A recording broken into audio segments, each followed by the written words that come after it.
Seguimos avanzando en el mundo ahora de France 24 y yo soy Rodrigo Sedano. Vamos a estar en estos minutos trayéndoles todas las noticias internacionales. Vamos con los titulares.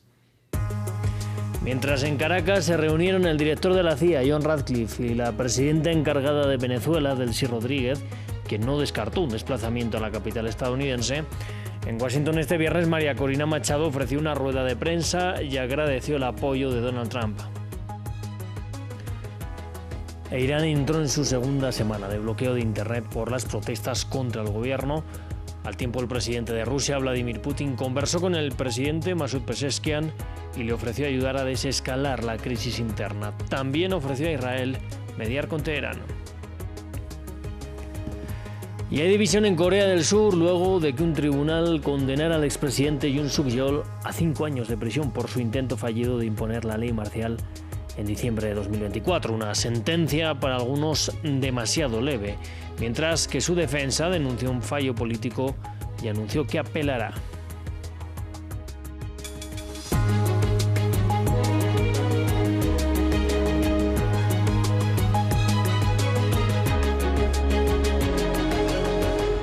Abrimos este informativo con la mirada puesta en Venezuela. El director de la CIA, John Ratcliffe, se reunió el jueves en Caracas con la presidenta encargada de ese país, Delcy Rodríguez, así lo informó el periódico The New York Times. Las partes hablaron de cooperación en materia de inteligencia, estabilidad económica y la necesidad de garantizar que Venezuela deje de ser un refugio seguro para narcotraficantes. Al tiempo, en Washington, María Corina Machado le entregaba la medalla del Nobel a Donald Trump, algo que el Comité del Nobel ha criticado. Nos lo cuenta Hugo Caro Jiménez. Las dos caras de la política venezolana de cerca a Donald Trump. El jueves, la líder opositora de Venezuela, María Corina Machado, le entregó a Trump la medalla que recibió al ser condecorada con el Premio Nobel de Paz.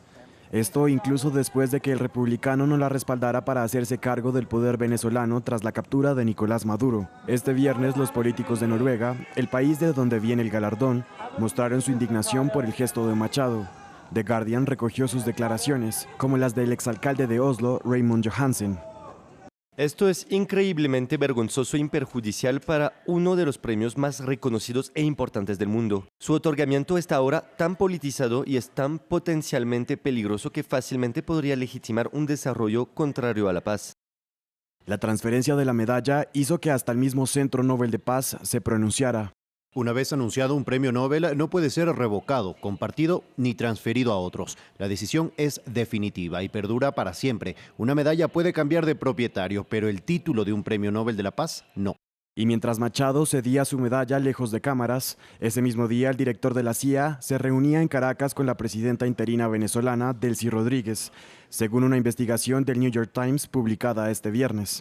Un funcionario estadounidense afirmó que el señor Ratcliffe se reunió con la señora Rodríguez por orden del señor Trump para transmitirle que Estados Unidos espera con interés una mejor relación de trabajo. De esta manera, los encuentros simultáneos del jueves en Caracas y Washington ponen en relieve la postura del oficialismo y la oposición venezolana a la voluntad del presidente estadounidense. Precisamente la líder opositora venezolana, María Corina Machado, declaró este viernes durante una rueda de prensa que su país va a ser libre con el apoyo de Estados Unidos y el presidente Donald Trump. Machado aseguró que tienen la tarea ahora de prepararse para tomar el gobierno cuando llegue el momento correcto. On January 3rd, 2026, a new milestone was... El 3 de enero de 2026, un gran logro fue alcanzado y definitivamente ahora estamos en los primeros pasos de una verdadera transición a la democracia que tenga no solo un impacto inmenso en la vida de todos los venezolanos, aquellos que se quedaron en nuestro país, aquellos que se vieron forzados a huir. En todas partes del mundo tendrá un impacto inmenso, en la región, en nuestro hemisferio y debo decir que incluso más allá, en todo el mundo. Delcy Rodríguez, yes, she's a communist. She's the main ally. Delcy Rodríguez, sí, es una comunista, es la principal aliada y representante del régimen ruso, de los chinos y de los iraníes, pero ese no es el pueblo venezolano y tampoco lo son las Fuerzas Armadas. Entonces, tengo una profunda confianza de que tendremos una transición organizada. Es una fase complicada en la que estamos ahora.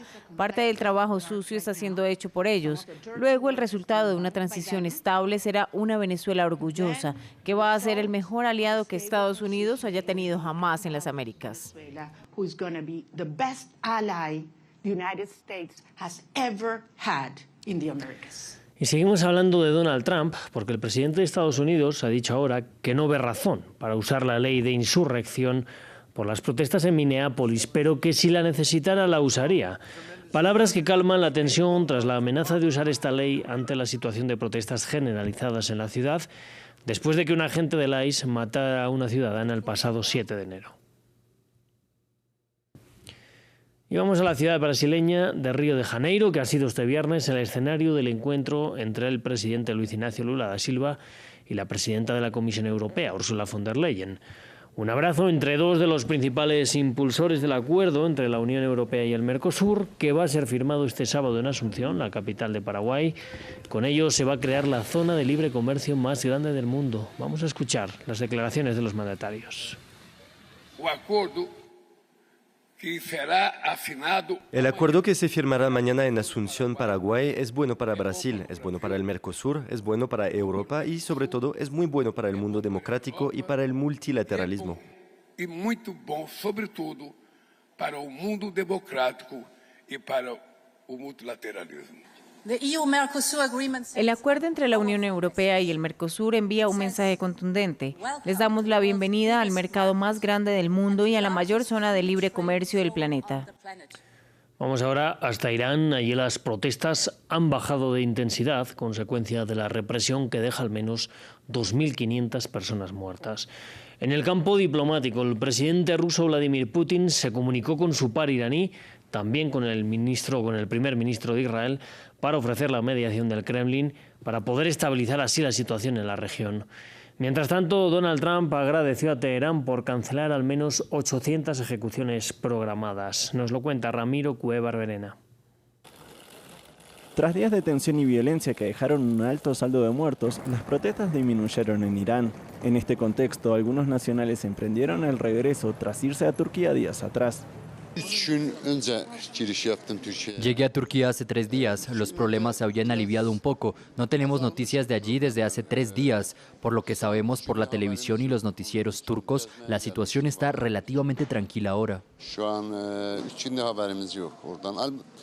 Tras lo sucedido en las últimas semanas, la situación es percibida de forma variada por los propios iraníes. No aceptamos a Trump, pero queremos que la situación mejore en Irán.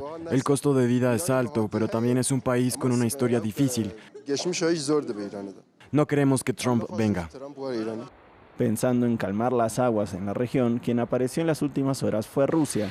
El presidente Vladimir Putin se comunicó con su par iraní, Mahmoud Pezeshkian, para abogar por una desescalada en Medio Oriente.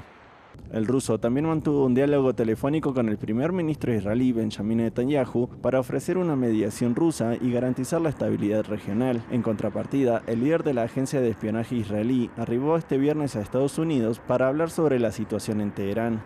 Y en medio de la inestabilidad en Irán y en la región aparece también el escenario libanés y en concreto el grupo Hezbollah, aliado histórico de Irán. Surge ahora la pregunta de si podrán apoyar militarmente a la República Islámica ante una hipotética ofensiva de Estados Unidos. Esto en medio de nuevos ataques al grupo armado por encima del río Litani en el sur del país. Nos lo cuenta Tel Bonet desde el Líbano. La posibilidad de una ofensiva de Estados Unidos e Israel contra Irán coloca al Líbano y especialmente a Hezbollah en el centro de los cálculos regionales. Informaciones publicadas en Beirut señalan que Washington estudia una operación en 2 fases y que la primera tendría como escenario el territorio libanés.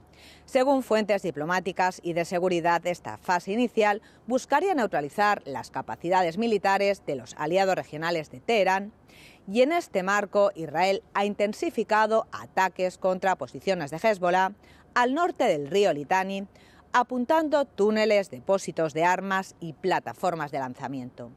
El objetivo es impedir que el movimiento libanés pueda abrir un segundo frente en caso de una confrontación directa con Irán.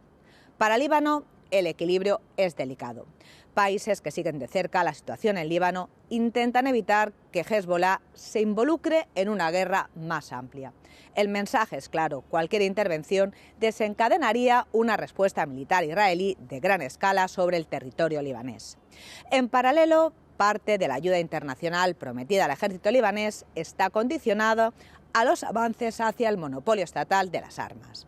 Conferencias previstas en París y Doha buscan preparar este escenario.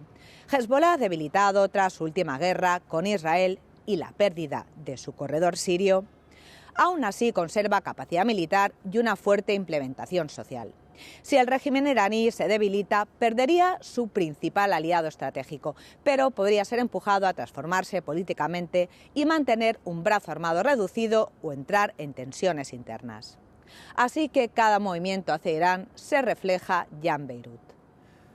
Veamos la situación también en la vecina Siria. Sheikh Maskut, que fue alguna vez el último bastión de la administración autónoma kurda de Alepo, está ahora bajo el control del gobierno de Ahmed al-Shara. Tras enfrentamientos mortales que obligaron a 140.000 personas a huir, las familias comienzan a regresar a sus hogares. Los detalles en este informe de nuestra corresponsal de France 24, Dana Alboz. Después de días de intensos combates en Alepo, la segunda ciudad más grande de Siria, miles de personas están regresando a sus hogares. Autobuses están llevando a las familias de vuelta al barrio de Sheikh Maksud. Atrapada entre el miedo y la inseguridad, esta familia kurda se vio obligada a huir después de que fuertes bombardeos alcanzaran la zona. Llegamos hoy, estuvimos una semana en Afrin con mi esposa y mis hijos. Teníamos miedo por los bombardeos y los disparos. ¿Se supone que debemos pasar la vida con miedo? Dejar nuestras casas sin nada, ya es suficiente.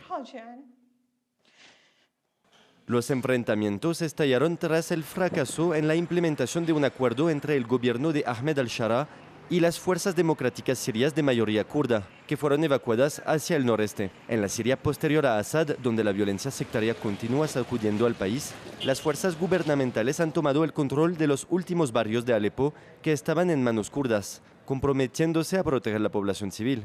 Más de 140.000 personas fueron desplazadas en menos de una semana. Estamos limpiando los barrios de los escombros de la guerra para permitir que la gente regrese. Como gobernación estamos trabajando para asegurar el transporte para quienes necesitan ayuda. Algunos, mientras hablamos, también están regresando a Sheikh Maksud por su cuenta. Estos distritos ahora se consideran partes administrativas de Alepo, pero a medida que el control cambia sobre el terreno, las tensiones aumentan en el noreste de Siria, una zona controlada por las FDS y que abarca casi una cuarta parte del país, lo que eleva nuevamente el riesgo de una reanudación de la violencia. Hay división en Corea del Sur después de que un tribunal condenara al expresidente Yoon Suk-yeol a 5 años de prisión por su intento fallido de imponer la ley marcial en diciembre de 2024. Una sentencia para algunos demasiado leve. El Tribunal del Distrito Central de Seúl declaró a Yoon culpable de movilizar al Servicio de Seguridad Presidencial para impedir que los investigadores ejecutaran una orden de arresto en su residencia. Vamos a ver el informe. 5 años de cárcel para el exmandatario de Corea del Sur.